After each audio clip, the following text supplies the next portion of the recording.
Vanderbilt just found the piece that could flip their entire defense, and nobody's talking about it the right way.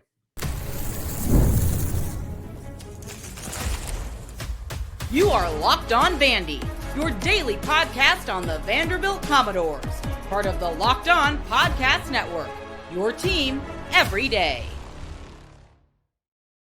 Welcome into the Locked On Vandy podcast, part of the Locked On Podcast Network. I'm your host, Corey Burton, and today's episode is brought to you by FanDuel. Right now, new customers can bet just $5 and get $250 in bonus bets if your first bet wins. So head to FanDuel.com to get started. On today's show, we're discussing why Vanderbilt's DBs might be on the verge of a breakout, and you're about to see them make more plays than you expect. Then we're going to ask the real question. Are takeaways about to spike? Is it actually sustainable? And all this builds to Brian Allen, one of the more vital additions from the transfer portal, and why he might be the piece that quietly fixes this entire defense. And that's where we're going to get started, because Brian Allen isn't just a solid addition. He's a multiplier. And when I talk about Brian Allen and his impact on this defense, we have to first look at the impact that he had at Iowa. That's where he came from. And if you look in the bowl game alone, and I imagine if you combed through all of Iowa's games in 2025, you will see that Brian Allen is a guy that wreaks a lot of havoc, right? He's got great awareness, great pass rush skills. He's good against the run as well. He's a guy that can make this defense stand out. And he's somebody that I think when Vanderbilt was recruiting him, I think when they were evaluating what they needed on defense, they gave up avoidable plays. They couldn't get off the field on third down. They were having trouble getting pressure on the quarterback, which led to DBs breaking contain or busting their assignments, things like that. And then the DBs played their part as well in the pass rush, being dang near last in the conference and pretty low in the national rankings. But he's somebody that adds that extra oomph to the edge. Now, you've got great interior players. You've got Issa, you've got Glenn Seabrooks, you've got Jalen Stone, you've got Talon Carter, who's going to play on the inside, and some three technique as if they go even front looks. You've got other edge players, Edwin Kalinj. But I think Brian Allen also is having a really good spring camp. I mean, he's getting quite a bit of buzz for Vanderbilt during this spring practice session. So he's somebody that is going to allow the defense to play more aggressively. He's somebody that's going to allow offenses to be more one-dimensional, because they're going to have trouble, and they had trouble a season ago running up the middle, running in the A gaps, and until things started breaking down later in the season and offenses just started clicking against Vandy's defense. But I think Vandy's defense comes into this season deeper and more experienced and better suited to play the pass, which they were already suited to play the run. They just kind of fell apart towards the end of last year. But again, having great D-line play makes your linebackers better, allows your DBs to play a little bit more aggressively. Maybe you can go some more man coverage. And that's the part that nobody's really realizing. And this is where it gets interesting. Again, quarterbacks will have less time to stand in the pocket. They will have less time to scan the field. They will have all of this hurried up, rushed throws, overthrows, things like that. And I think it's, leading into the next segment, I think it's going to cause more takeaways. But also, I think just in a general sense, it's going to allow the secondary to play hard. It's going to allow this pass defense to improve. And you get another year of Steve Gregory calling the shots. That also is a big factor when you look at how this defense, and when you try to project how this defense is going to look in 2026. But like I said, you get more creative and pressures, things like that. Brian Allen allows you to do that. And also, Brian Allen is going to command some attention in the pass rush. So you're going to open up opportunities for blitzing from Brian Longwell, Bryce Cowan off the extended edge. You have Some, Austin Howard, Jamison Curtis are going to be able to come in on a rotational basis. They're going to be able to do their thing. Nick Rinaldi is having a big camp, and I think it's because you have much improved defensive line play. And I think it's going to allow, if those guys can play in tandem, because you get Issa back, and that's a huge, huge piece, literally and figuratively.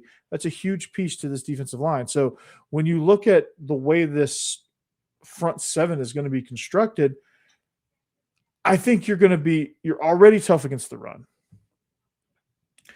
But them being able to play faster, them being able to play more connected is going to lead to some big plays, some sack fumbles, some scoop and scores, some scenarios where just even at the most basic level, they get off the field on third down. Like, third down defense got worse over the course of the season, and it became almost automatic that the other team was going to convert later in the season. I mean, watching that Auburn game was about as nerve-wracking as it can get because Auburn was staying on the field. They were converting third downs. They were converting third.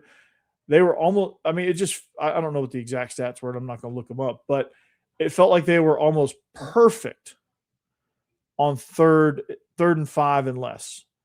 It just seems like it was going to be automatic. And so when you that was probably the biggest thing in the portal is, hey, we need to get experience on the defensive line. And they did just that. And they looked over across during the bowl game and said, man, if this guy gets in the portal, this Brian Allen guy is giving us all kind of nightmares. And that's what, that's what it is. So, and again, it's not just one guy, right? It's not just Brian Allen. It kind of gives way to more of a structural deal. It kind of gives way for more of like a structural fix, a overall scheme bump, things like that. Because again, what it does to the second and third level on your defense, it just creates that ripple effect to where those guys can play more aggressively. Those guys can take chances. They can play faster. They can trust leverage. They can trust that the quarterback's not going to be able to sit back there, pat the ball 37 times, and complete a 12-yard curl on 3rd and 10, right? And he's it's going to be more than just stabilizing this pass rush. It's going to improve it. And for me, since Vegas dropped the ceiling to 5.5, if you can get into the upper half, you don't even have to be the best defense in the conference. If you can get up or near the upper half of the league in pass defense, and you can stay in the upper half in run defense, you're going to provide more opportunities for Jared Curtis in this offense, assuming Jared Curtis starts, which I think he will. You're going to provide more opportunities for takeaways. You're going to provide more opportunities for opposing defenses to get worn down because they're on the field a lot. You're going to increase opportunities in the punt return game, which if Martel Hight gets enough opportunities, he may take one to the house, which all of that has a chance to raise your floor and simultaneously raise your ceiling. Because what Mike and I talked about last night is Vanderbilt's probably one of the few teams in the SEC that seemingly or perceptional wise has a very low floor, but also simultaneously has a very high ceiling. There's a lot of teams that have really low floors, but right now have really low ceilings too. Mississippi State being one of them, Kentucky being one of them, Arkansas potentially being one of them. But teams like that where the ceiling and the floor, there's not a whole lot of space. Vandy has a lot of wiggle room here with the way they've built their roster. So takeaways are important. But I want to ask you guys this. Brian Allen, could he, at least in the front seven, because I think Ricardo Jones is going to be unbelievable in the secondary. But can Brian Allen be the leader that this front seven is missing? Can he be that havoc player on the defensive line? Can he be that havoc player in the front seven? Is he going to lead to a bunch of takeaways? We're going to talk about that. We're going to talk about takeaways next. It's Locked On Vandy.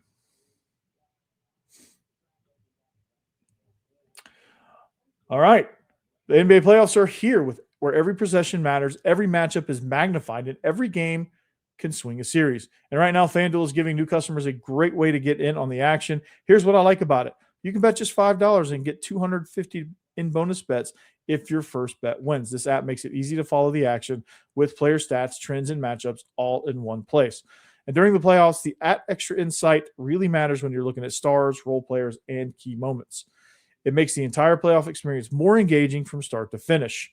So I'm excited to look at the lines. I've got to familiarize myself with the NBA, to be honest with you. But I'm going to head to FanDuel.com to get started. You should too. So FanDuel.com is the website. Head to FanDuel.com to get started. FanDuel, play your game. Now, you may have missed the opportunity to join the Everydayers Club bracket pool. You may have missed you did miss the opportunity to do that and go up against me in the bracket pool. You missed the opportunity also to get your first month free. During the NCAA tournament, we were running a promo code where you use code March. But you can still get in on the fun of all of that by joining the Everydayer Club. You can still get ad-free episodes of Locked On Vandy as a member of the Everydayer Club. Plus, you get members-only Discord access as well. So just go to lockedonvandy.supercast.com or click the link in the show notes down below. Join the Everydayer Club today.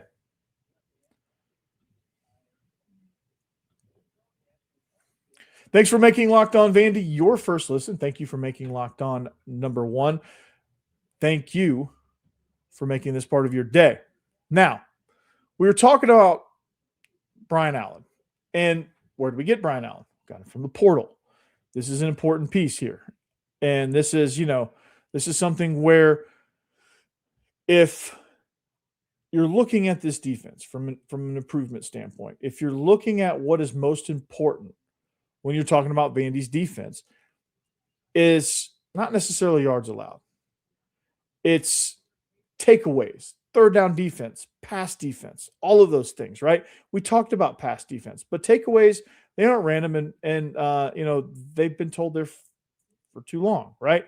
So turnovers happen. Takeaways happen when luck meets opportunity. On defense, that's where the turnovers happen, because you've got to be ready. You've got to have a little bit of luck, and you've got to have some preparation as well. That's part of opportunity and making that opportunity. And then, of course, you add pressure to that. That's all in the formula, right? You didn't think you'd get formulas today, did you? Right? But this is Locked On Vandy. We talk smart things here, right? So turnovers, the equation is turnovers equals preparation plus positioning plus pressure, which ultimately is opportunity plus luck, right? So what happens with this defense is when you have more experienced guys, whether they come from the portal, whether they were brought up through the system and recruited and developed in this defensive system, or they're returning starters, whatever the case may be, the more experience you have playing defensive football, especially within the Vanderbilt defensive system, you have a chance to be in better position. You have a chance, and they work on this stuff at practice too, right? And so anytime you get these players, these impact players like Brian Allen, Ricardo Jones, you got veteran presence at the corners. Like Jordan Matthews is going to be basically the next Colby Taylor. Big, tall boundary corner that's just going to be an imposing target out there for quarterbacks to be scared of, right? But here's the truth about turnovers. Having these experienced guys is going to lead to more aggressive play calling, which is going to lead to more aggressive play making, right? It's one of those things where you create those opportunities for yourself. You can cash in. And that's part of what Brian Allen's impact is going to be as a defensive player, but also across the board in the front seven, they're going to make it go. Because they're going to be able to get off the field on third down. They're going to be able to get teams in less manageable third down situations to where they are in obvious passing downs. And they're going to be with the improved personnel, not just Brian Allen, but Edwin Kalin, CJ Jackson on the edge. You have Miles Capers coming back from surgery. He will be healed and ready to go. Mason Carter, somebody who's been a surprise in camp. Like all of these edge guys are really chomping at the bit to get after the passer. And when you have that ability and when you have those opportunities to get after the passer and cause these turnovers, you now have the opportunity to create big plays, big momentum, and you create opportunities to get points on the offensive side of the ball or through special teams with Brock Taylor if your offense can't punch it in the end zone. So that's what turnovers do, right? And if you're, I think a good number, like let's say you get +5 turnover margin, that's going to equal more wins in the SEC. And with the league being as competitive as it is, when you have because Vegas is telling you that this league is very, very tightly bunched.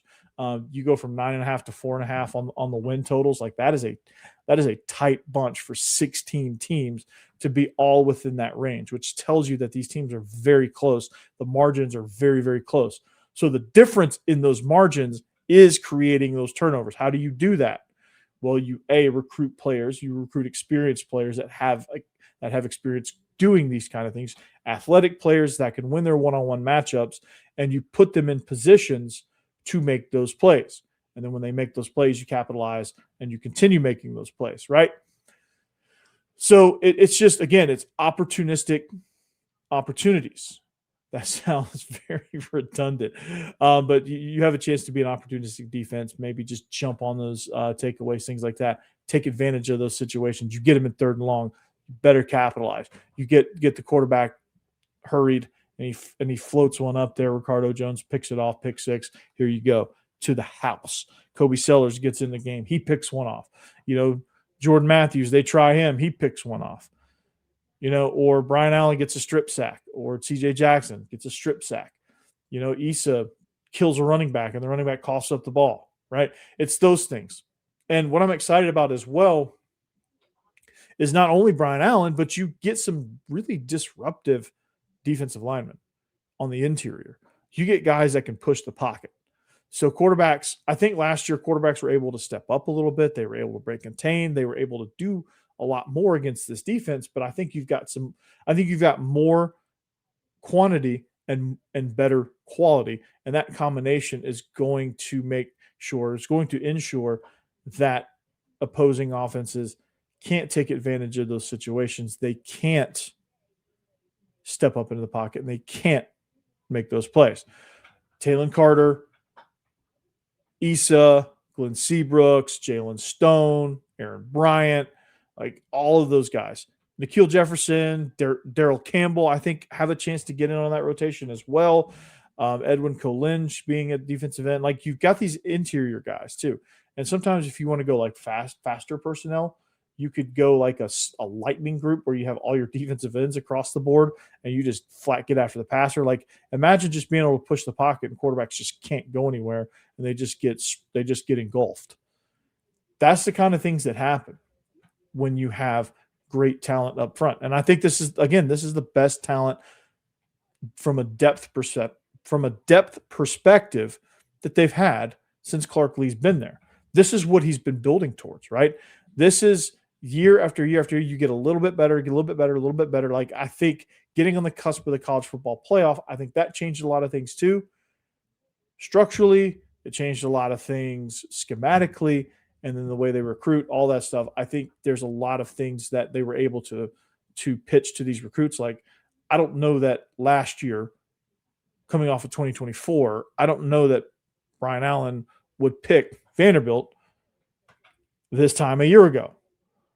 Because it'd be like, okay, well, unless they're going to pay me a boatload of money, I just don't know. Like it was kind of up in the air. There was a little bit more question. There was a little more question marks there. There was some things that this defense had to answer to be able to prove that, hey, it's a legitimate defense. It's a legitimate operation. Here we go, right? And so when you create turnovers, the art of creating turnovers, it just creates all of that momentum. And it's just that overall goal of improving all your stats, which you improve stats, you improve the main stat, which is winning. And so it's all funnels into the word. There's one word that describes all of this. It's havoc. You create havoc. You create big plays. You create momentum. Momentum creates wins. Just think about how that works. Think about how they were able to beat LSU. They were able to avalanche their quarterback. And their quarterback was a bit of a wounded deer out there, but they were still able to get after him. They were still able to not let him sit comfortably and forced him off his spot, forced him into some bad throws, forced him into some things that they wanted him to do, and didn't allow Garrett Nussmeier to beat them through there. They were able to get after him, sack him, turn him over a couple of times, and they were able to take advantage of it on the offensive side of the ball with Diego Pavia leading the charge. Now, is that going to be different for this year's group? Probably, because there's no Diego Pavia. But again, you give your offense those opportunities as a defense. That's all you can really do. And you know what would be really cool? And I'm not saying they're going to do this. It'd be really cool if they did. And if any defensive players out there listening, why don't you act like the 2002 Bucks? Why don't you go score 9 touchdowns? You score 9 touchdowns, you may win a national championship. Just saying. Just saying, right? So what's a realistic number of takeaways for real? What's a realistic number of touchdowns caused directly related to these turnovers? Give me a number, right? Give me a number. And again, give me the number and give me what your projected win total would be if that number happens, right? But again, a lot of beneficiaries to that. But who would be the beneficiary of all of this? Well, it's not who you'd think. And again, I'll just go ahead and tell you, it's the DBs. They're going to, with all of these havoc causers up front, they're going to reap all the benefits. And I'm going to tell you who and why next.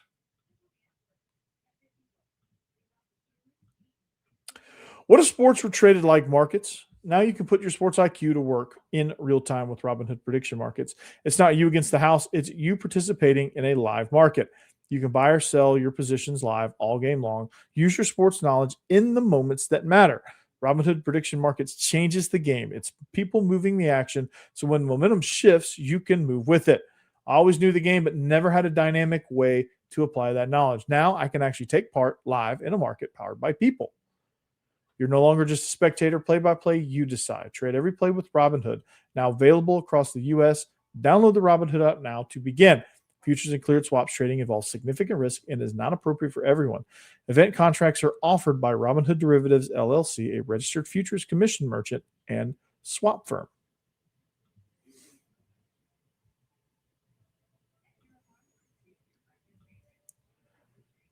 Thank you for making Locked On Vandy your first listen. Thank you for making Locked On number one. If you want to follow along at home, at Locked On Vandy is the place to go. So make sure you click on that on all social media platforms, YouTube, and wherever you find your podcast. So just search all of that if you want to follow along, all that good stuff. Would love the feedback. And it's because of you. This show is what it is. So talking about turnovers, talking about wreaking havoc, talking about players that are going to wreak havoc. I gave you some front seven guys. There's a lot of them. Brian Allen is somebody that's standing out in spring camp.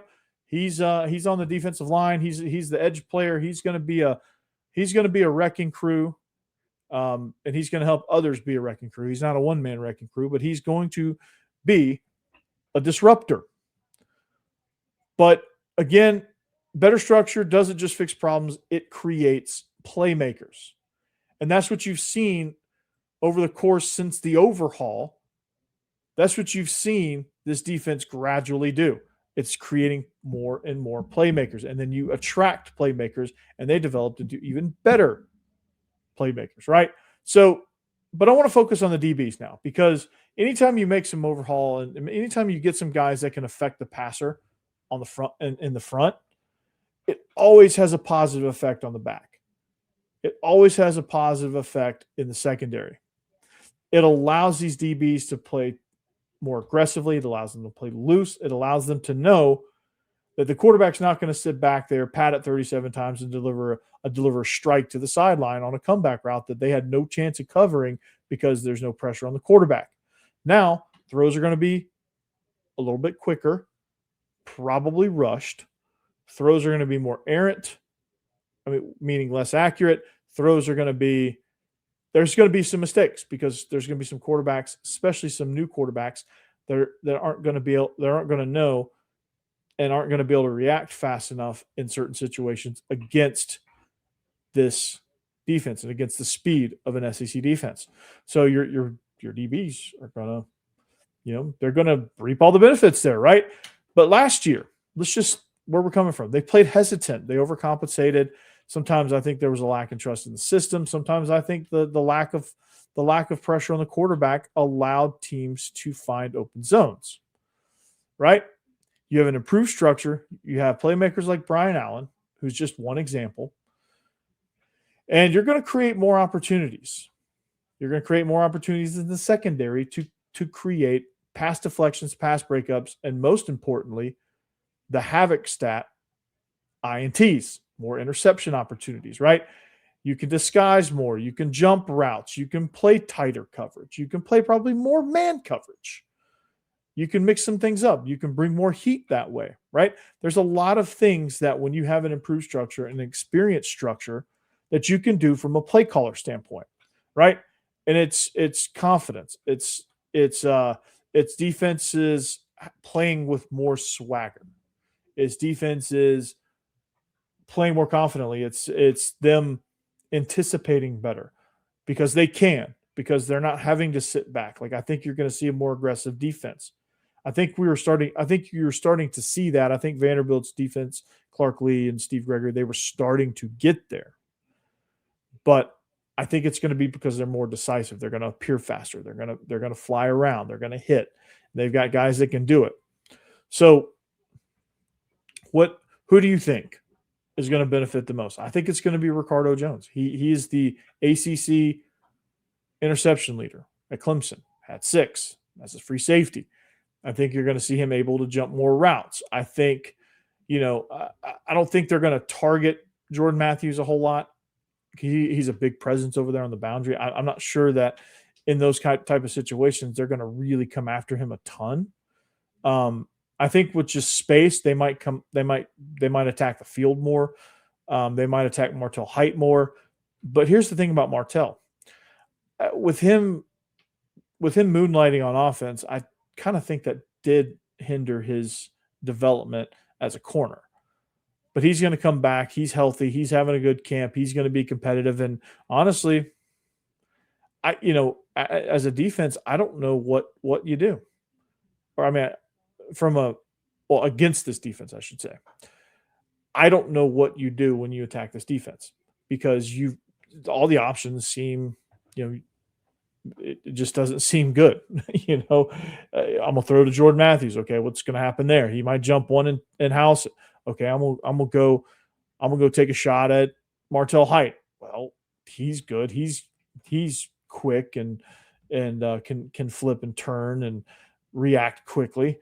He can jump routes too, and I'm just not so sure. So it's going to immediately put stress and strain on opposing offenses because your options seem way more limited, not because we have 2 copies of Deion Sanders on either side of the ball, right? It's because they're allowed to play more decisively because there's going to be more pressure on the quarterback. There's going to be more havoc to be had. It's going to be tougher to run on this defense. It's going to be, their quarterbacks aren't for the most part. Now, sometimes they will, but for the most part, they're not going to be able to sit back there comfortably. And that's going to be a huge, huge deal for this Vanderbilt defense. You're going to see them appear faster. You're going to see them make bigger plays. You're going to see them gain momentum for this offense. And all of that is going to change the perception of this defense, and it's going to change the reality for this defense. Again, as I said, your floor is 5.5 now. Vegas don't think you can do it. Either that or they're just trying to trick people into betting the over, which I think Vanderbilt was going to hit the over at 6.5. Now, it's a very easy play. But that just raises the ceiling. And if you can get in the upper half in most of your defensive categories, you're going to win some games you shouldn't. You're going to shut down some teams that you shouldn't. And that's the reality of it. So I leave you with this. Ricardo Jones, Martel Hight, Jordan Matthews, CJ Hurd. That's probably your starting secondary. Who benefits the most from the shift to a more aggressive style? Who's going to emerge as the biggest playmaker of your starting secondary? Ricardo Jones, CJ Hurd, Jordan Matthews, or Martel Hight? I'll take your answer in the comments. Make sure you let me know. Again, as this defense takes a step, we're going to have very different conversations about Vanderbilt's ceiling this season. And that's something that should be exciting for you. That's something that should fire you up. And as this defense improves, the offense is going to be putting it together with all the new faces that they have. And you're going to see a team that is fighting against their ceiling or fighting to get to their ceiling. And they may actually find a lot of success along the way. So we're going to continue to talk about all the developments as spring practice continues. There's 5 more opportunities you got to practice today. You have a scrimmage on Saturday, which I'll be at. Then you have 2 more next week, followed by the spring game on April 18th. So those are the last opportunities to catapult this team into the summer, and we'll figure out and we'll put it all together. We'll piece it all together. We'll hype you up all summer long with all the football stuff. Also, basketball transfer portal and baseball will also be discussed right here on the Locked On Vandy. We're going to cover it all, man. That's what we do. So make sure you like, subscribe, follow the show wherever you get your podcast, and on YouTube as part of the Locked On Podcast Network, covering your team every day. I'm Corey Burton, and until next time, anchor down. Peace.